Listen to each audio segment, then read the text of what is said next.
Hello viewers, welcome to aqua tank Bogura. তো আজকের নতুন একটা ভিডিও নিয়ে আজকে ভিডিওতে দেখাবো বেসিক্যালি আমার যে প্লান্টেড অ্যাকুরিয়াম দেখতে পাচ্ছেন এটার যে ডিজাইনটা আছে এবং ট্যাঙ্ক সেটআপ, তো এটা সম্পূর্ণ আজকে পরিবর্তন করতে চাচ্ছি। তো হঠাৎ মনে হলো যে ট্যাঙ্ক সেটআপটা অনেক দিন হয়ে গেছে, প্লাস ট্যাঙ্কে কিছুটা পরিমাণে ময়লাও হয়েছে, প্লাস ক্লিনও করি, দেন ডেকোরেশনটা চেঞ্জ করি। তো সেটার জন্য আজকে কাজে লেগে পড়লাম এবং দেন আমার যে ট্যাঙ্ক সেটআপের যেগুলো প্লান্টসগুলো আছে যেগুলো প্লান্টিং করা ছিল সবগুলোই প্রায় উগড়ে ফেলছি অ্যান্ড দেন এবং যে গার্ডেন সয়েলটা আছে এটাকে এখন প্রসেস করার পালা। তো প্রসেস করার জন্য ফার্স্টে মাটিটাকে আমি ভালো করে মিক্স করে নিচ্ছি, কারণ যদি মাটিতে কোনো প্রকার গ্যাস থাকে তো সেক্ষেত্রে গ্যাসটা যেন বের হয়ে যায়, তো সেই কারণে মাটিটা ভালো করে মিক্স করে নিচ্ছি। তারপর হচ্ছে এই মাটিতে চাইলে যেহেতু নিউট্রিশনের অভাব দেখা দিতে পারে, তো সেই কারণে আমি কিছুটা পরিমাণে কম্পোস্ট মিক্স করে নেব। সেটা হচ্ছে গার্ডেন সয়েলের সাথে 20-30% কম্পোস্ট মিক্স করে সেই মাটিটা ওপরের লেয়ারে দিয়ে দিচ্ছি। এর ফলে আপনার যে প্লান্টসের গ্রোথ রেটটা এটা বুস্ট হয়ে যাবে কিছুটা হলেও, কারণ আগে যে পরিমাণে নিউট্রিশন ছিল মাটিতে তো সেটা হয়তোবা শেষ হয়ে গেছে। তো সেই কারণে হয়তো বুস্ট করার জন্যই আমি হচ্ছে কিছুটা পরিমাণে কম্পোস্ট ব্যবহার করলাম এবং 3 দিন পরে দেখতেই পাচ্ছেন দ্য ফাইনাল লুক। যে জিনিসগুলো মাথায় রাখতে হয় সেটা হচ্ছে আপনি এলইডিটা মাথায় রাখতে হবে এক, আর দেখতেই পাচ্ছেন আমার ট্যাঙ্কে এখানে ডিআইওয়াই সেটআপের ডিআইওয়াই এলইডি ব্যবহার করছি। এটা কিন্তু একটা বেস্ট পারফরমেন্স দিচ্ছে, কারণ ডিআইওয়াই সেটআপে আমি এই এলইডিগুলো ব্যবহার করি এসএমডির, তো এটা একটা গুড হ্যাবিট। সেকেন্ড যে পার্ট হচ্ছে আমার যে ফিল্ট্রেশন সিস্টেম, এটা হচ্ছে আমার হচ্ছে পাওয়ার ফিল্টার ব্যবহার করছি। এটা একটা ভালো মানে একটা ট্যাঙ্কের পানি ক্রিস্টাল ক্লিয়ার রাখতেছে। দেন আপনার হচ্ছে সব কিছুই মানে বলা যায় ফিল্টারেশন সিস্টেম অ্যান্ড এলইডি যে ব্যাপারটা আছে এটা যদি আপনি ভালো দিতে পারেন তাহলে 100% আপনার ট্যাঙ্ক সেটআপ হবে। এবং 3 নম্বর যে বিষয় আছে সেটা হচ্ছে বলা যায় আপনার ফিশ এর উপর ডিপেন্ড করে। তারপর হচ্ছে আপনার অ্যাকুয়াস্কেপের লুকটা যেটা আছে এটা কিভাবে মানে আপনি আনকমন টাইপের আনবেন সেটা হচ্ছে আপনার নিজের ওপরই ডিপেন্ড করবে।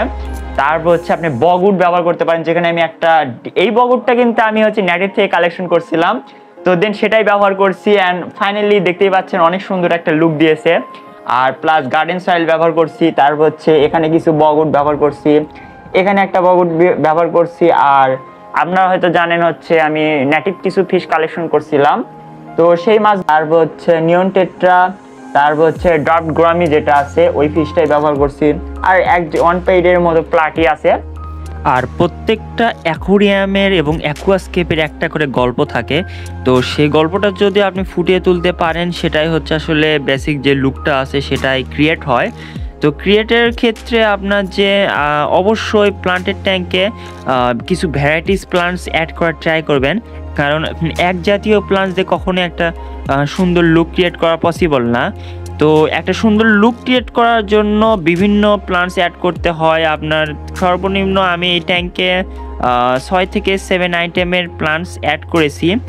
আর একটা বগউড ব্যবহার করেছি জায়ান্ট সাইজের একটা বগউড, যেটা সাইজটা বেশ বড়সড় এবং আমার বগউডটা হচ্ছে নেটিভ থেকে কালেকশন করা। তো যারা বগউড কেনেন তাহলে একটা সুন্দর সাইজের বগউড ব্যবহার করার ট্রাই করবেন।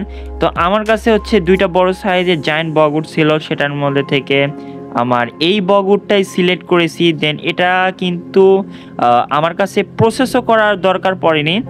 এর কারণ হচ্ছে এটা যেখানে ছিল আসলে এটা একটা পুকুরের মধ্যে ভিজানো ছিল, দেন সেখানে অনেক ঝড় বৃষ্টির ফলে হচ্ছে এই বগউডের যে উপরের লেয়ারটা আছে এটা একদম পচে তারপর হচ্ছে একদম প্রসেস হয়ে ন্যাচারালভাবেই প্রসেস হয়ে ছিল। তো আমি জাস্ট কালেকশন করে আনছি, তো এটার জন্য আমার একটা বেস্ট পারফরমেন্স দিচ্ছে, কারণ আমাকে এটা পরিষ্কার করতে হয়নি, জাস্ট একটু কাদা মাখা ছিল, সেক্ষেত্রে পানি দিয়ে হালকা ধুয়ে নিয়েছি। আর কিছুটা পরিমাণে অ্যালগি ছিল সেটা হচ্ছে ব্রাশ দিয়ে ক্লিন করে নিয়েছি। আর যে ভিজিয়ে রাখার যে প্রবলেমটা আছে তো সেটা কিন্তু একদমই লাগেনি, কারণ অলরেডি পুকুরের ভেতর ভিজানোই ছিল। তো বলা যায় একটা রেডিমেড সাইজের একটা বগউড আলহামদুলিল্লাহ পেয়ে গেছি, তো সেটাই আমি ব্যবহার করছি। আর স্টোন হিসেবে ব্যবহার করছি কিছু ব্ল্যাক স্টোন অ্যান্ড হচ্ছে নেটিভ স্টোন যেগুলো আছে এগুলোই। আর সামনের দিকে সেক্রেটেরিয়া ব্যবহার করছি, পিছনের দিকে লুইজিটার প্লাস্টু স্যারিস, তারপর হচ্ছে ডাফ লিলি, রোটেলা রাউন্ডিফোলিয়া, স্টার গ্রাস, তারপর হচ্ছে রিপেন্স। এই প্লান্টসগুলোই ব্যবহার করছি, যেগুলো হচ্ছে আপনার বাংলাদেশে অনলাইনে ইজিলি পেয়ে যান সেই প্লান্টসগুলোই। আর সামনের দিকে কিছুটা পরিমাণে হেয়ার গ্রাস অ্যান্ড মাইগ্রা ব্যবহার করছি, যদিও এটা কার্পেটিংয়ের জন্য না, জাস্ট এমনি ব্যবহার করছি। আর কার্পেটিংয়ের সাইড কার্পেটিংয়ের জন্য আমি সেক্রেটারিয়া ব্যবহার করব। আর বগরটার ডিজাইনটা অনেকটাই সুন্দর। আর প্লাস হচ্ছে যে ফিশগুলো ব্যবহার করছি এটা হচ্ছে সম্পূর্ণ নেটিভ থেকে কালেকশন করা ফিশ। যেমন হচ্ছে এই ফিশগুলোর মধ্যে জাস্ট অ্যাকুরিয়ামের ফিশ আছে, নিয়ন টেট্রা আছে, আর জাস্ট প্লাটি আছে, আর স্নেইল আছে কিছুটা পরিমাণে। এটা হচ্ছে র্যামসন স্নেইল আছে, আর কিছু নেটিভ স্নেইল অ্যাড করা আছে ট্যাঙ্কে। আর ট্যাঙ্কের যে মেইনটেনের বিষয় সেটা হচ্ছে গ্লাসের গায়ে অ্যালগি হবে, এটাই স্বাভাবিক। তো এই অ্যালগিটা মেইনটেইন করার ক্ষেত্রে অবশ্যই একটা ব্রাশ ইউজ করবেন, ব্রাশ দিয়ে অ্যালগিটা ক্লিন করবেন। আর যদি ট্যাঙ্কে ভালো একটা ফিল্টার থাকে তো সেক্ষেত্রে দেখা যায় আপনার ট্যাঙ্কের পানি কিন্তু ক্রিস্টাল ক্লিয়ার থাকাটাই স্বাভাবিক। আর এলইডি যেটা আমি গত দিনে বানাইছিলাম তো সেটা দেখতে পাচ্ছেন কত সুন্দর পারফরমেন্স দিচ্ছে। প্লাস এলইডিটা আমার কাছে অনেকটাই বেস্ট, কারণ হচ্ছে এলইডিতে প্লান্টস গ্রো মার্শাল্লাহ অনেক ভালো হয়। আর তিনটা ট্যাঙ্কেরই দেখতেই পাচ্ছেন প্লান্টস মার্শাল্লাহ অনেক সুন্দর গ্রো করতেছে। আর তিনটা ট্যাঙ্কে কিন্তু আমার অল্প খরচের মধ্যে এই এলইডিটা আমি ব্যবহার করেছি।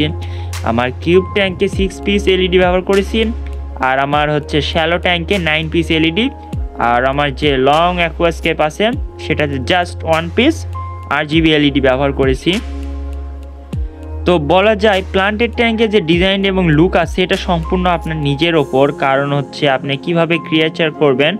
এবং আমার ট্যাঙ্কের যে গল্পটা আছে সেটা হচ্ছে সাইডের দিকে একটা সুন্দর রাস্তা চলে গেছে, প্লাস জঙ্গলের টাইপের, এবং হচ্ছে মাঝখানে একটা জায়েন্ট পাহাড়, এবং সেখানে কিছু সুড়ঙ্গ আছে, প্লাস হচ্ছে ব্যাকগ্রাউন্ডে কিছু ঘন ঝোপ থাকবে, অ্যান্ড ডাস্টাইলের কিছু পিছনে ডাস্টাইলের কিছু ঘন ঝোপ থাকবে, প্লাস সাইডে হচ্ছে কার্পেটিং থাকবে।